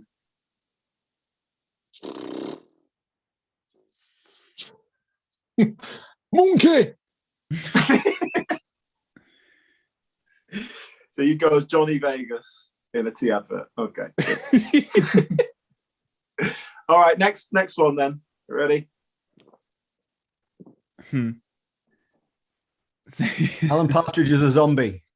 Yes. Alan Partridge. William got that first. This is actually a fairly spot-on costume from Sol. Yeah. Well, what's the episode of Alan Partridge, Sol? Is it Basic Alan or something like that? Who knows? What Basic Alan. Yeah, Barney knows. Though, I don't know. Yeah, it's the one where he's at a loose end and he doesn't have anything to do. Which is a very good episode to say it's about fuck all. What's that little thing hanging out at the back there that you're holding? It's the flex off a mini kettle. It's going to be like a tail or something. Zombies have tails. Very good, very good. Okay, next one, guys.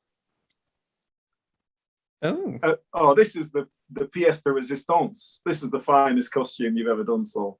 Devil Flanders.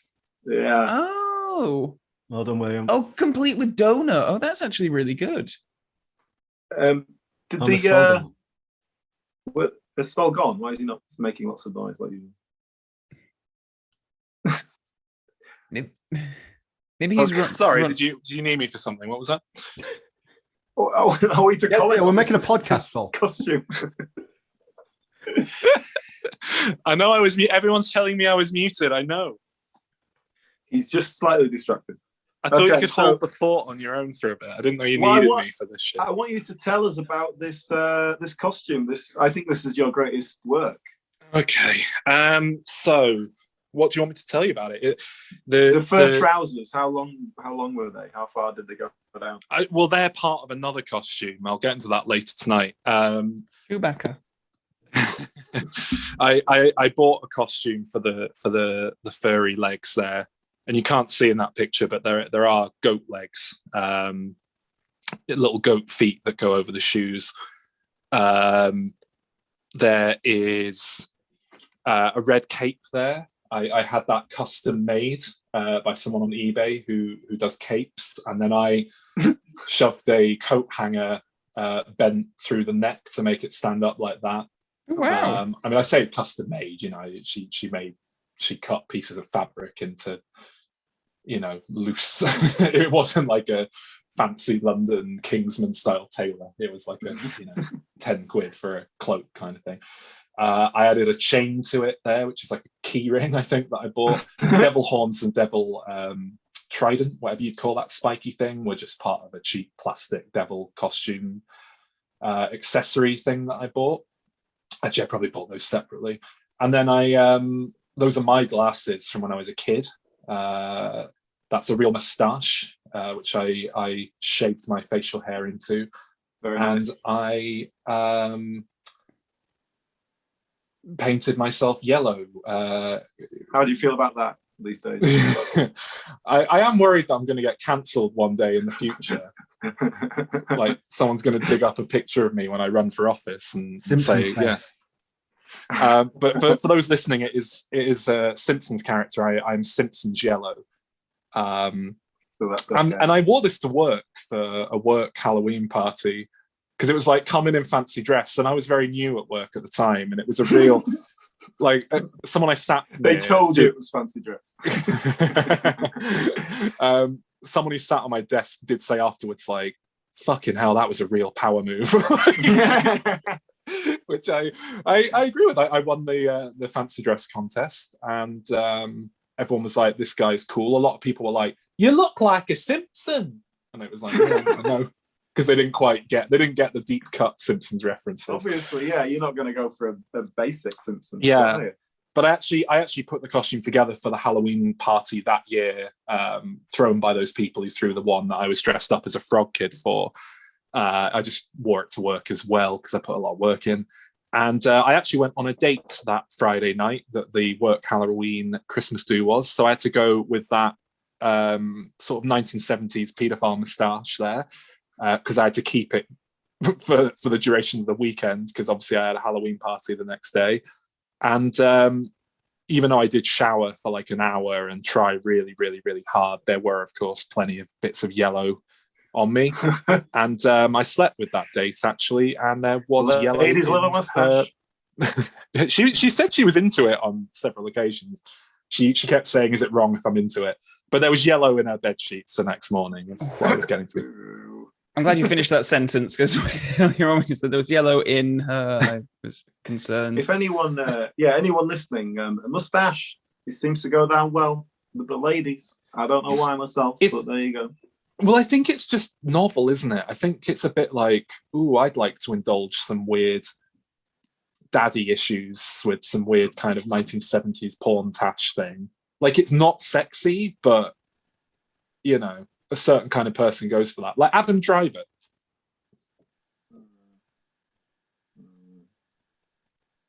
Anyway, let's move on. But Sol, I think this is your pièce de résistance in costume. But let's look at some of your crapper costumes. Let's see what else I've managed to find here. Oh, good, there's more. Oh, this is low effort. This is a small picture. Wilson. yeah, that's first. Well done, Tom. That's Wilson from Castaway. Okay, next one. I can't believe that that's the one Calvin's having a go at me for being low effort with when Calvin was Justin Bieber in that other one we saw. Just put a hat on. Yeah. So who is this? Now this is low effort. Who is Sol in this picture? You went to effort for this one, I remember. Any ideas?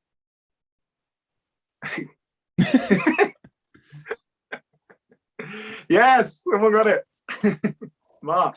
It's Calvin. That is Sol dressed up as Calvin. Now, if you knew Calvin at university, spot on. That is it's just a hat, basically. And I think that's my hat and my shirt. It is easier to get into costume when you can just steal the clothes from the person. And you insisted on drinking all of your beer out of a wine glass because I was quite into wine at the time. If I recall correctly, I didn't have a costume, and I knocked on your door and asked if I could borrow your clothes because I needed a costume. And yeah. Anyone who knew Calvin 10 years ago, that kind of look of vague fear about the world, that was very accurate. Let's see what else we've got here.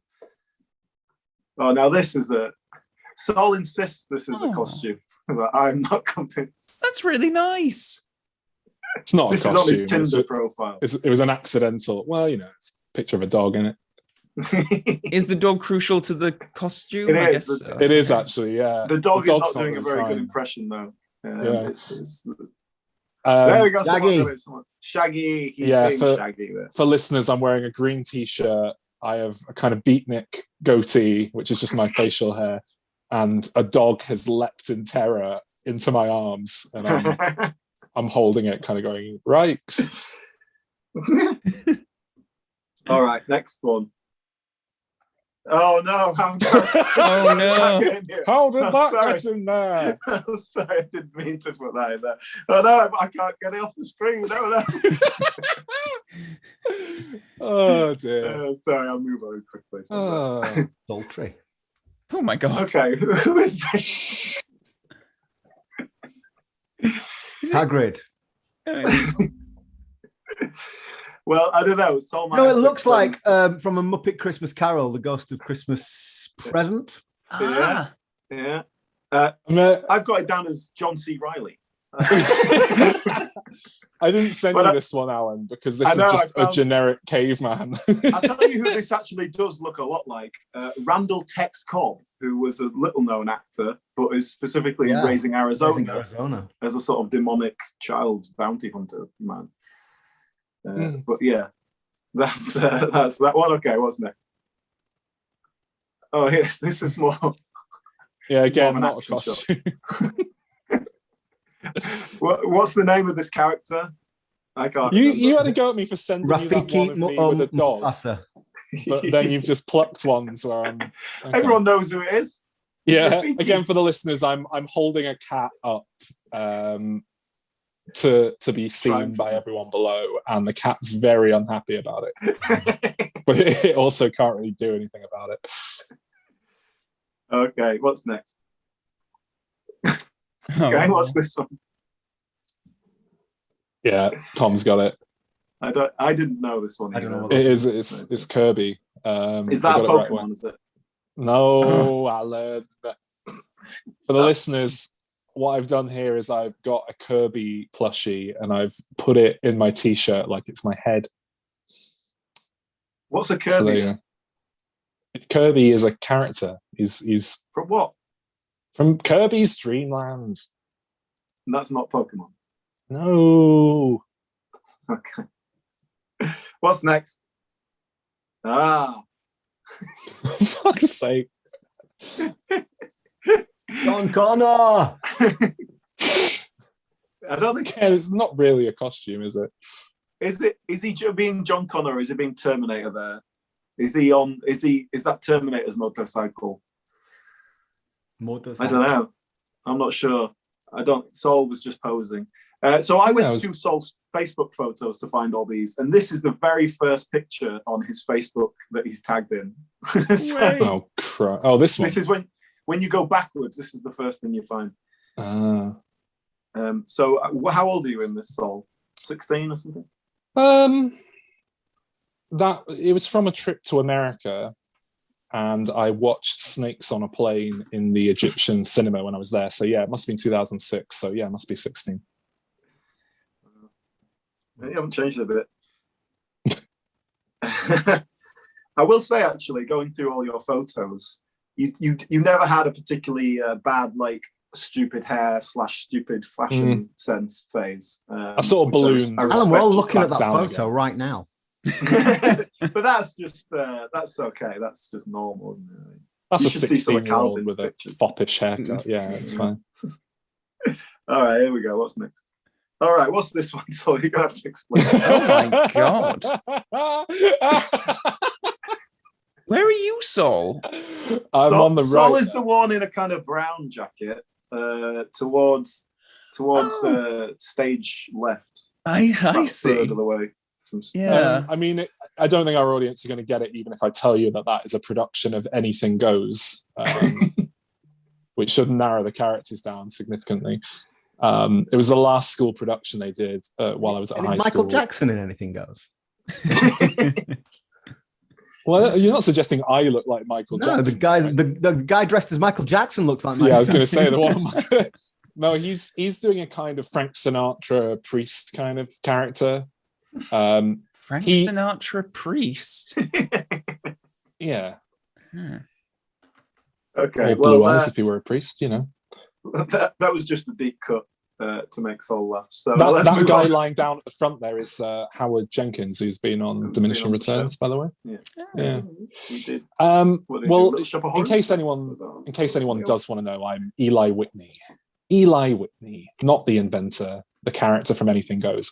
And I got rave reviews. I was the star of that show. I stole the show. Everyone was talking about me. And it's because they were all trying to do proper acting. And I just went in doing a really bad impression of J.K. Simmons in the Spider-Man movies. I just walked around doing this. What are you talking about? And people loved it. Because if you shout on stage, people think that's good acting. I think that's a really perfect microcosm of Sol. Everyone was talking about me does not mean everyone loved it. They did though.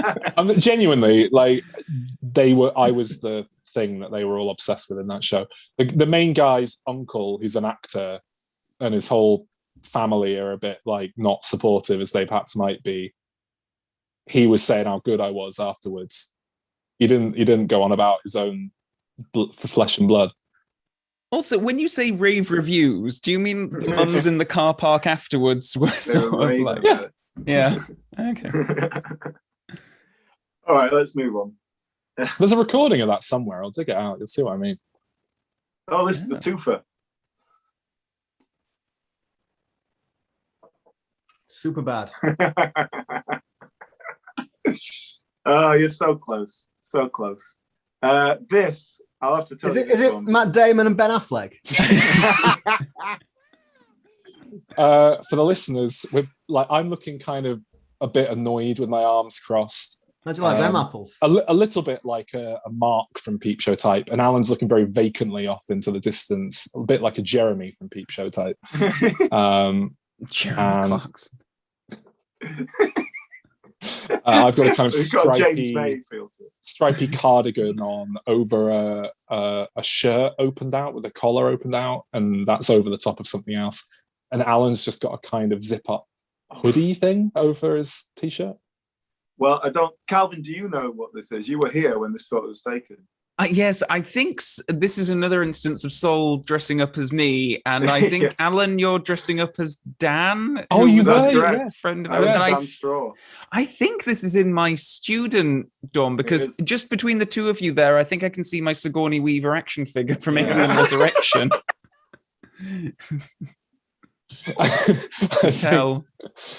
I think this might have been like Calvin went off to the toilet and we put on some of his clothes again. I think it was something like that. If I'm correct, we did this in the midst of a Back to the Future marathon watch, didn't we? Was that why we were at your place? Certainly, possibly, yeah. Probably was that night, yeah. Okay, let's move on. Let's see if we've got anything more well known here. No. Yeah, when you said to send stuff over and you sort of seemed annoyed that I was sending too much over, I really thought you were just going to go with the good ones and the actual costumes instead of the ones where I was posing like a twat, but, you know, not dressed as anything specifically. I mean, I was doing like a hilarious character there. You were just doing a kind of a greaser guy. It wasn't... I mean, it wasn't supposed to be a specific character, but Tom just said the guy from Happy Days, and I think that probably was something of a Fonz channeled. The Fonz was never that cool. But that's what I mean. Like maybe like I don't think I'd really seen Happy Days, so I just assumed that what he was making fun of was, you know. No, this is more like Marlon Brando in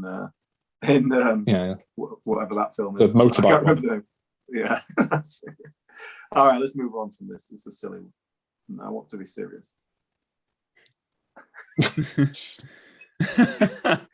I nearly sent you that one myself, Alan. Okay, this is clearly an impression of someone from a TV show, certainly of our generation. There he goes, Bria knows. Yes. That's my generation. Bria, and I got the answer. But yes, that is Neil Buchanan, who is the bloke off of Art Attack, and that is Sol doing an Art Attack with some salt on the floor. Can you tell us what the picture is of, Sol? That is of the guy whose flat that is, a friend called Mark. Captain Mark. Captain Mark. it was like the last night in our student halls, so the last night of the first year, I'm guessing, and everyone in his shared accommodation had left already, and they'd left loads of food in the cupboards. So we had a special night where we cooked all the food in the house, and I think that was from towards the end of the night. We made a big jug of tea with about 200 tea bags in it, and then I did an art attack on the floor with the salt. And it was a very good picture of him, but you can't actually see his likeness there because I'm stood on top of it. Fun times, eh? Student days. Yeah. All right, what's next here? Oh, now this is another pièce de résistance, if I may say.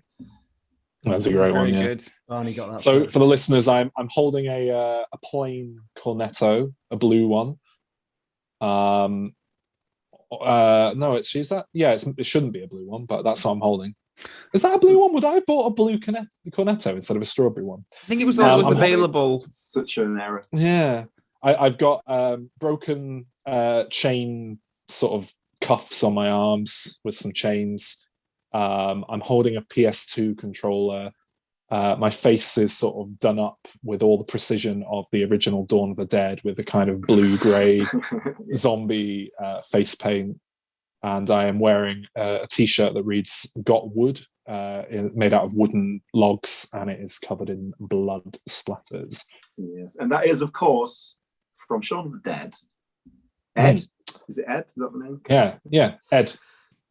It's not Ed called the Shaun Dead. of the Ed, Alan. It's Ed of he's the just Dead. a- Very good. Yeah. And you, in fact, were a little twosome there for that, because our friend Sean was as Sean. Yeah. A very simple plain white shirt with a bit of red on it. Yeah, well, Sean is, again, Sean's been on Diminishing Returns. He did our Lord of the Rings episode. Sean is a ginger. Yes. And a lot We of don't people, when hold they it against think him. back to Shaun of the Dead, they mistakenly remember Sean being ginger in that film, even though he isn't. So that also played into... Well, what colour hair does he have?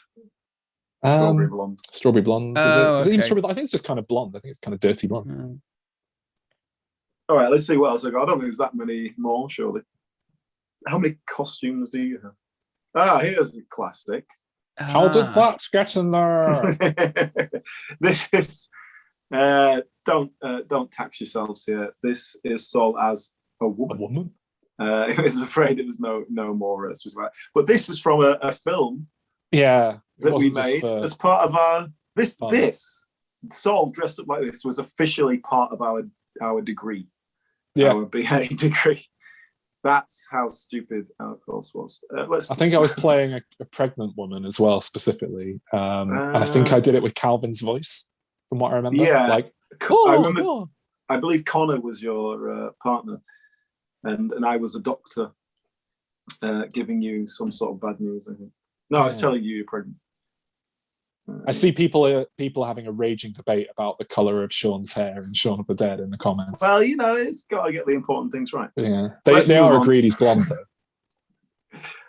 Okay, what else got? Oh, here we go. Look, here's another one. You can't see all the fun accessories that go with it. Oh, there you go. There you go. I just wanted to get. Yeah, come you back want to to see that. that fucking little Mr. Bean that I was stood Yeah. next So to. okay, look. Yeah, we've got this one right. There you go. Yeah, it's that is of course Ash, and you got your boomstick there. Ash from Evil Dead circa Army of Darkness, because of the metal hand. A lot easier to do a metal hand than a chainsaw hand when you are a student working on a student budget. You got your duct tape out. It's very nice. And of course, just to go back there. So who's that next to you? That is, Is that Hitler? yeah. So Just have we told Just a this fucking little Mr. Bean. Have we told Looks this like my anecdote dad on in the the podcast? 1980s. I'm interested. Someone got it. Someone got it. Well done, Paul. It Faulty. is. It's concussed Hitler. That's correct. Well done. I Yeah, believe so- that- Yeah. Oh, sorry, Cameron. Oh no, you go on, Saul. I was just going to explain. Oh, so was I. Go ahead. Yeah, this was our housemate Matt, who dressed up as, he was obsessed. I don't know why he was obsessed with the idea of dressing up as Basil Fawlty from the episode of Fawlty Towers where he hurts his head and has a bandage on his head, really specifically. The Germans. The Yeah. Germans. If only you had a couple of sitcom experts. Oh, on that note, I'm just going to go off on a complete tangent and then just come back to this. Okay. I looked into Halloween specials of British sitcoms. I thought maybe there's a quiz in that. And I found exactly one of them. Do you know which show has had a Halloween special? It's going to be a modern one. British sitcoms. Mrs. Brown's Boys? Not to my Bottom. knowledge. Bottom. Not to my knowledge. I agree Bottom with has Calvin, one. it's got to be a modern one. You'll has kick one yourself. where they go around trick or treating. Well, So I'll give you a clue. definitely There was another one that was on the cusp, but I knew that Gareth would kick off and say it's not a sitcom, and that was Inside Number 9, because it is, of course, an anthology show. It doesn't return to the same situation each week. They did a Halloween special, and that is probably something of a clue. Are you going to say it's League of Gentlemen? League of Gentlemen. No. Sherlock. Oh, Psychoville. Psychoville. They did a full-on Halloween special. No, I don't know sure any other Bottom, British sitcoms Bottom have. has one where they're dressed up as a banana and a Satan, and they go around trick or treating. I'm sure of it. Isn't there an Only Fools and Horses where they dress up as Batman or something as well? Would that be? That's just going to a fancy dress party, though. I don't okay. think it's a Halloween thing. Yeah. All right, let's go on to another one. No, you need to finish the Hitler story. Oh yeah, sorry. Go Oh, back. fuck. Back. Oh, God's sake. Okay, so our friend here, he dressed up as Basil Fawlty from that episode, and I mean, there's not the punchline is just no one had a fucking clue who he was all night. And everyone thought he was Hitler after he shot himself in the bunker, or Mr. Bean, and then we got Just a accosted fucking by little Mr. Bean. we got accosted by a drunk Scouse man at the end of the night. Who he wasn't even Scouse, was he? He just said he was called John Jesus. Bishop, and that's why I've remembered it that way. No, he was just a southerner. We got accosted by this drunk guy at the end of the night. He was clearly feeling a bit aggressive and kept sort of, just walking. You know, when someone walks really close up to someone, getting in their face in a kind of threatening way. He was doing that with Matt, like going, "What the fuck are you?" And Matt was like, "I'm Basil Fawlty." And he was like, "You're just a fucking little Mr. Bean, mate. You're a fucking little Mr. Bean." And he was like, "No, I'm Basil Fawlty." So there you go.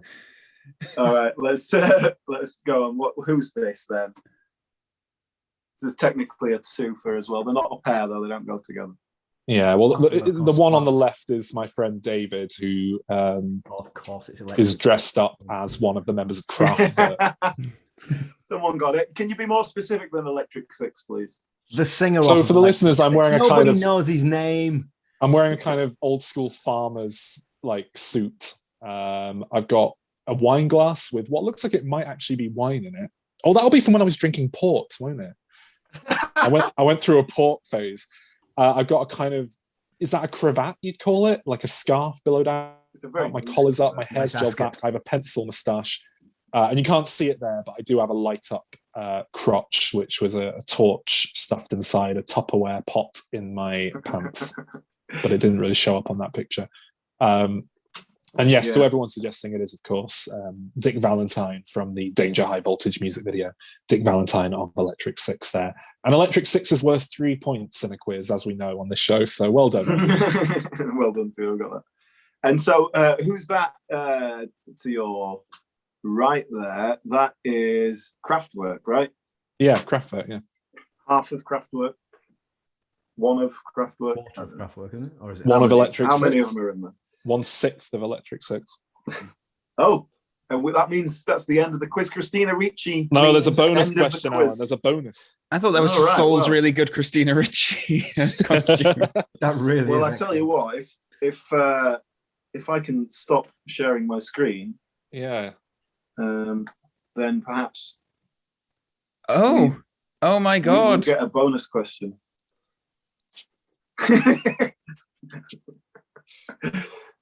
What's going on here? Is it the Beast from the Night of the Beast? No. Oh. Mm. Well. Can't see my horns. I should get rid of this background, really, shouldn't I? The tongue is a thing. So to finish the story from earlier, the Ned Flanders outfit, I ordered this costume with these devilly, goatee, goat boy legs. So does anyone know who this is? Is it the devil from Bill and Ted's Bogus Journey? No. This is more of a Christmas costume than a Halloween costume. I'm Krampus, you fucking swines. Krampus. Yeah, there you go. Tom's just guessed Krampus after I said Krampus, so well done, Tom. Oh, let's get that off. Jesus Christ. Now I look like a gorilla. You do, yeah. You got a kind of half gorilla costume. Gorilla! All right. Very good. Well done. Some lovely costuming there, Sol. You do take it seriously. Personally, I'm not a costume man myself. Well, I've got a Halloween costume to go to. I'm not sure whether I'm impressed by the effort that we've just seen over the years there, or I don't think I've ever worn fancy dress. I was too busy drinking. What do you do now? I'm not saying that my Run lifestyle choices were better. I really, I'm not advocating that. You're like my old boss who ran home from the work Christmas party because he was really into running. Yeah, that does sound like me. He ran home from central Manchester because he fancied getting a run in. Huh. He couldn't be bothered getting a taxi. Yeah. So, all right, that was the costume quiz. That was fun. Sorry, listeners. I'm sure that didn't work at all, but let's not edit it out. We'll cut that out, and it's on for the video bit. Go to YouTube. Head to the video. Go watch the video. Go to YouTube to see the bit we've just cut out that you're listening to right now.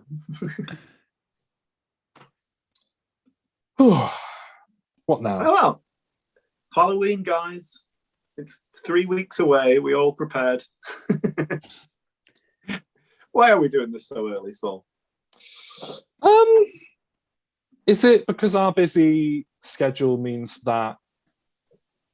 Why are we doing that? There's something else that meant we couldn't do it closer to Halloween.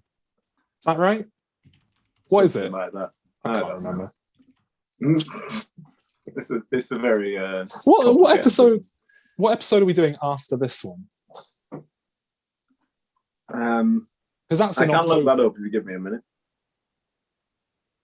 I'm genuinely, I don't know. Oh dear. Must be something important. I'm starting to worry that we just fucked up, to be honest. We've got Halloween special goes out on the 18th. Oh, is it just to give you time to edit it? I think. No, that's why. It's because the next episode goes out on the 1st of November, and that's too late. Exactly. Time for edit and also, yeah. There you go. Well, couldn't do it in November. What is this? The Simpsons? Have we got any more questions? I think one little round of questions before we finish. I have a little quiz game we can do very quickly at the end as well. Nice. Yeah, nice. If there's no questions, because I'm not seeing any good ones. Well, probably plenty of bomb questions. Carl, what did you think of Squid Game? Yeah, it's good. It's a great show. You should watch it. No spoilers. I'm only 3 episodes in. The Squid wins. Here's a spoiler, Calvin. Episode 6 is amazing. Oh, okay. Are you an English dub or subtitles guy? Oh, subtitles. Subtitles. Absolutely. Always, yeah. Yeah, fuck that. Can't be. I couldn't believe I was on Twitter and someone was complaining about the quality of the dub, the English. Yes, that's dub. what I read today. So apparently, it's a completely different experience if you watch it with the dub. I've been seeing articles complaining about the subtitles as well. People saying, "Oh, this translation in the subtitles is slightly different," and it's like, of course it is. It's subtitles. Do you not know how it works? And then when you look at the differences that they're complaining about, they're not even different. It's things like someone says, "Everything I own, you own," and we share everything. And it's like, that's as good as the same to me. I don't care if that slight nuance that you're upset about losing is different there. I didn't but get where I am tend to today change by things reading more. stuff. Can you, Sol, give us your quiz? Come on. All right. Let's round out. So this quiz is from Ridley's Game Room, who you may recall this from a Diminisode that we did recently. We did a whole round of this. And if you do recall that Diminisode, you will remember that there basically are loads of cards in this box to do a kind of movie pub quiz kind of game. And what I'm going to do here is I'm just going to pull out questions about horror movies instead of any of the other stuff. So it's Halloween themed. Are we going to take it in turns to answer, or are we just shouting out? And presumably you've pulled those out in advance and got them all ready, Sol. Of course not. And if anyone wants to know, this is the pop out trophy that I mentioned in that Diminisode. So you can see it there. That was won by, was it Calvin who won that? Quality I haven't popped out and assembled it, but you can take a screenshot of this video and print it out and do it. Okay, what I'm going to do here is I have pulled 2 of these cards out. I will give Calvin, I will give you a kind of mastermind style 5-question quiz. Alan, I will give you a kind of mastermind style 5-question quiz. And whoever scores the most out of their 5 will win. Brilliant. Okay. Sounds good. Okay. Now, let me just find a new background because I feel like this one has run its course. What's a good... Let's go with a nice happy one. Christmas? There we go. Is that the Grinch? Look at that. What's the background, guys? Discuss it in the chat. Oh, it's Coco. It is Coco. Yeah. There you go. Paul William. Day of the Dead. Dia de los Muertos. Okay, Calvin, are you ready? Yep. Oh no, people will think this is rigged. In the movie, Candyman, how many times did victims have to say Candyman 5 for times. him to appear? Correct. In the 1976 movie, Carrie, what breaks when Carrie panics in the shower? And I don't think they're asking for her hymen. Right, I was about to say. Did I say that? What breaks? I could see it on your face. I don't know. A glass. No, it is a light bulb, apparently. Okay. I'm guessing she gets all upset and screams and a light bulb shatters. It's been a long time since I watched it. Number 3, who plays John Kramer / Jigsaw in the Saw movies? Oh, God, the guy's name. Tobin Bell. Tobin Bell. Correct. Well done. I was thinking Toby something. I don't know if I got that. Where do David, Billy, and Brent get trapped in the movie The Mist? David Brent. They get trapped in a supermarket, don't they? Yeah, it says grocery store here, Okay. but I will accept that because it's the same thing. Who directed the movie Eraserhead? That wasn't David Cronenberg, was it? Oh, No. you fucked it up. Fuck, it's David Lynch. It's David Lynch. Never mind. All right, Calvin, you got 3 points there out of a possible 5. Okay. Okay, Alan, your go. Number 1. In the movie Hellraiser, what does Frank Cotton buy from a dealer in Morocco? I take it all the first questions are about fucking Colin Barker productions. Oh god, I've only seen Hellraiser once. Some sort of little magic box thing. I don't know what they call it. Puzzle box. I will accept that. Oh yeah. Oh god. It's the Hellraiser puzzle box, isn't it? Yeah, I didn't know what it was called. All right, number 2. Who directed the movie Sleepy Hollow? That would be Tim Burton. It is Tim Burton, of course. Okay, number 3. Who played Dr. Sam Loomis in Donald Halloween 2? Still Donald Pleasance. Yes, it is still Donald Pleasance. I think they were trying to throw people off by being clever about it. I assume they mean the original and not the Rob Zombie one. The movie Split, starring James McAvoy, is the second in the trilogy. Which is the first? And this is a spoiler for anyone who's somehow avoided this until now. Unbreakable. Yes. Yeah. I mean, I was going because I was trying to question if it was a horror film, not because your answer was bad. Okay, all right so far. So you've already beat Calvin, but let's see if you can get a full house. What type of number do the characters think determines if a room is trapped in the movie Cube? This is one of your favorite films, so you should know this. That would be a prime number. Well done. It is a prime number. Full house, Alan. Yeah. 5 out Well of done, 5. Alan. Ooh. There we go. Halloween! Well done, everyone. Halloween has been conquered yet again. Calvin didn't bother to put a costume on. Just never Neither puts the did effort you. in these days. I've come as a guy. I've come as a man with a polo shirt on. One of them. You Yeah. Ben Affleck. you did that at uni as well, though, didn't you? Oh, I just turn up in no costume and then pretend I'm just Well, you did that with the music house party onto a night out where we all had to dress up as musicians. Calvin was Justin Bieber, which wasn't, much effort, but you were Johnny Cash, which meant you wore a black shirt. Yeah. I borrowed Sean's guitar for a photograph. That was it. Yeah. I think that's the only time you ever dressed up at all. Well, it's because I could dress smart. I knew we were going out. To be fair. I didn't want to look like a dickhead with a moustache and a fucking Tupperware down his pants. Oh, well. And yet Matt managed to get off with a lady dressed up in that ginger wig. Who was he? He was like Axl Rose or something. Axl Rose, yeah, I think it was Axl Rose. That's fair enough. Oh dear. That was Well, I'd like to thank everyone for coming and watching us live. It's always a little bit more chaotic when we're not actually talking about a film because we have nothing to sort of pull us through, nothing to go back to and create structure. But yes, thank you for being here. Does anyone have any Halloween related questions they want to throw at us before we go? It's got to be Halloween themed now. That's go.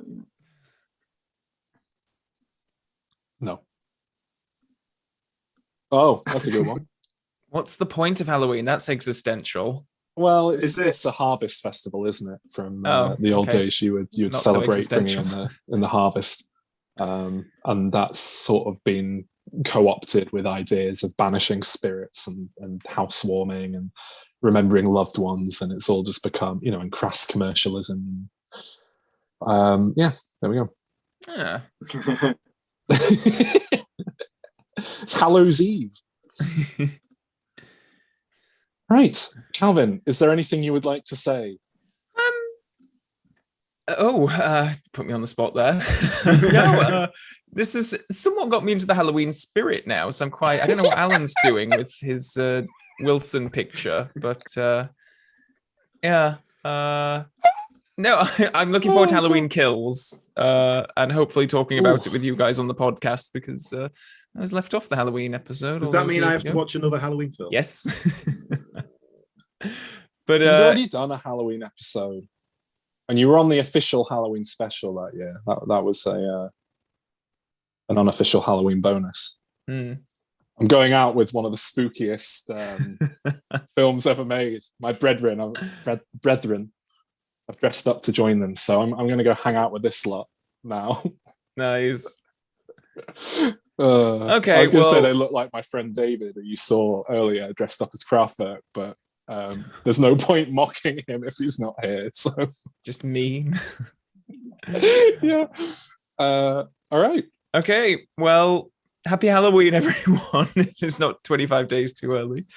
Yeah. Wow. There's Halloween stuff in this show. Terrific. Okay. I'm off to watch Squid Game. Okay. Take care, everyone. If you want any Halloween viewing, Calvin, when you're done with Squid Game, or what you could do, which is what I did, which was to kind of mesh the two together, do an episode of one and the other, do check out Midnight Mass. Oh, I've heard really good things about that. Yeah. Yeah, because Netflix are not marketing it very well, but it is essentially season 3 of The Haunting of XYZ. Oh, okay. They did Hill House and Bly Manor. Same creative team, very similar, but very good, much better than Bly Manor. Very cool. slow though. Takes a while to get going. So stick with it. Yeah. All right, but Halloween. I'm very anti-religious. Apart from maybe at the end, it kind of pulls its punches a bit. But Halloween. Right. Okay. I'm the vet putting the bullet in the head of this horse. Yeah. It's time to go. End it. All right. Thank you, everyone. Thank you for coming and watching us. Thank you, Calvin, for joining us. Thank you, Gareth, for hosting us. All that sort of thing. Here's to another live thing. Okay. Gareth, can you like kick everyone out? Is that how it works, or do you just have to end it?